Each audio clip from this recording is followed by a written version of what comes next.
daa am loo ci bëgg a wax. waaw damaa bëgg a leeral. daa bëgg a leeral waaw sëñ Mbacke Sylla. njëkk a weddi Assane ba noppi ak vidéo am boobu. waaw aja. waaw loolu Assane moom tey laa xam ne expert diabolisation la moom buy jël yeneen i diabolise sax di dugal ci diabolise. waaw dégg nga loolu waaw. waaw moom daal xam naa ne c'est que maanaam sooy bu ci mbirum gerte gi.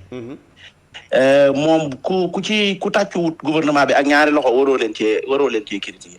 loolu lay dëgg. dañ daan tudd milliards yu bari di ko tudd ci gerte gi te du dem ci baykat yi.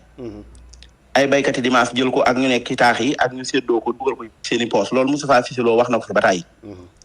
daaw bi ñuy ñëwee changement bi ñu njëkk a def mooy bëgg a góorgóorlu ba jiw wi ci boppam àgg ci baykat yi. yemuñ ci bëgg jiw wi àgg ci baykat yi waaye bëgguñu leen woon a jox gerte waaye jiwu lañ leen bëggoon a jox baykat moom xam na lan moo wutale jiwu ak gerte. Maanaam jiwu gerte lay doon goo xam ne dañ koy tànn. seet maanaam kii ko maanaam lañ bat ko ba matu jiwu ñu jël ko door koo def aw jiwu. moo tax daaw bi ñu ñëwee ministre bi ak ministère bi dañoo waxoon ne dañoo bëgg a am semence boo xam ne semence certifiée lay doon maanaam gerte goo xamante ne dañ koo bay uniquement mu nekk aw jiwu. nga xamante ne opérateur économique yi ñuy jox ay agrément ngir ñu mën a joxe jiwu dañuy présenter seen gerte ba ñu xam ne kii am na gerte yëmut ci am gerte waaye gerte gi mu am aw jiwu la. ñoom daaw bi ñu ñëwee étape boobu dafa xatoon ba mënuñ ko woon a def.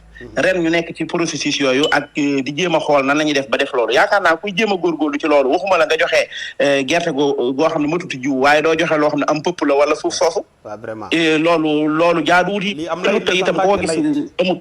voilà amul kenn koy gis di jàpp ne lii moom yëkkateen dañ ko mën koo génneendoo ci benn saako.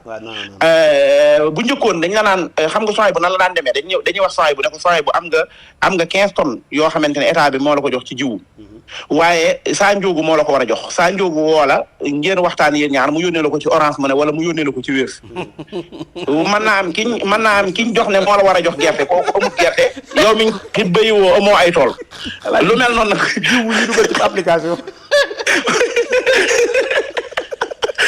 jiw yi dañ la koy wér nga jënde ko la nga koy jënde dem doxi say soxla léegi ñu naan nangami milliards def nañ ko ci gerte gi changement boobu moo am changement nag du neex moo tax bay buñ ñu muñ rek te ñemee changement bi. macha allah Assane loolu moo indi wérut dégg nga. Assane sëñ bi nee na wérut jërëjëf Sylla. waaw nuyul ma saa jërëjëf am na solo. xam nga li neex mooy jiw yi ci téléphone yi la li neex mooy Assane daf ma envoyé ay vidéo yoo xam ne man Assane ku jóg pour diaboliser mën na moom lii mën na lu raw lii sax. di bëgg boo solee say saako fële suuf kañ ñëw kañ tàmbalee filmer pour daal di wan gaay di yërëm loolu yëpp Assane mën naa ne xanaa xamoo ku jóg pour diaboliser. Assane ñii. da ngaa bëggoon ñu kii ko si digg bi maam saako bu taajee suuf si day wàcc si taal bi liñ bën. mënuñu maa diaboliser taal liñ bën. taal liñ bën la jaaxal xamoo ñu jóg uniquement def seen. coalition pour diaboliser. ma damay taal liñ bën la jaaxal. ma ne liñ bëggoon ñu bën si digg bi. nga taal boo taajee suuf si day wàcc. yàlla yow fan jaaxal nga ma. fii lañ koy yee. Assane dafa neex quoi. xam nga li ñu sotti gerte gu normal. waaw xam nga li gerte gu normal. kon layit ya la ñu wan Sénégalais yi. waaw. non Assane barki Rasoulaye dégg nga Assane. est-ce que ti bari ñu suuf def ci sax. ma ne ma buuba. xam naa si gerte gi lu bëri il faut nga may woo ñuy waxtaan ci mbirum gerte gi. kenn du la woo. yàlla xam na ne man gerte dama koo xam. escroc ga. yàlla xam ne dama koo xam il faut mu woo ma. il faut mu woo ma waa leeral ko li si am lépp. waaw macha allah jërëjëf. Assane du dégg ma naan ba da ngaa bëggoon ñu bëri ca kaano.